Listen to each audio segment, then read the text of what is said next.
ce journal, nous retournons sur les lieux d'une image qui a profondément marqué, et pas seulement ici. C'était il y a 3 mois, le 2 novembre dernier, une nuit de violence urbaine et un lieu de culture tout près d'ici, un lieu de lien social aussi qui est parti en fumée. C'était l'Arche, un chapiteau qui était occupé par une école de cirque, incendiée une nuit par les jeunes du quartier sous les yeux d'habitants écœurés à l'époque. Alors on en est où aujourd'hui à Chanteloup-les-Vignes? C'est Justin Morin et Rémi Bostaron qui sont retournés sur les lieux.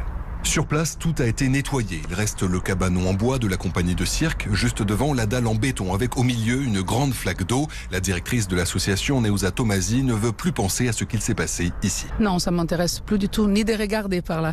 On ne peut pas rester sur des cendres, il faut essayer de reconstruire différemment. Comment on sort plus fort? C'est pas évident. Un nouveau chapiteau doit être livré d'ici 1 mois. Il sera installé à côté, mais à la place de l'ancienne structure, la mairie va reconstruire une salle de spectacle. Beaucoup d'habitants évoquent ici les efforts réalisés pour changer l'image de la ville, profondément transformée avec la rénovation urbaine depuis les années 2000. Le quartier de la Noé s'est désenclavé et il a verdi. Ils ont démoli les tours, ils ont renouvelé les immeubles, ça fait moins un ghetto.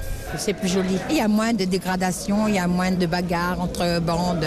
C'est mieux qu'avant, mais... Derrière ce mais, il y a une poche d'une vingtaine de délinquants qui résistent selon les autorités. Certains seraient liés au trafic de drogue, localisés au pied d'un immeuble. Autour, l'éclairage public est régulièrement vandalisé, ce qui plonge les habitants dans le noir et ce qui agace Redouane, une figure bien connue du quartier, ancien médiateur. On va encore vers les jeunes. Je dis, mais ça te rapporte quoi de faire ça?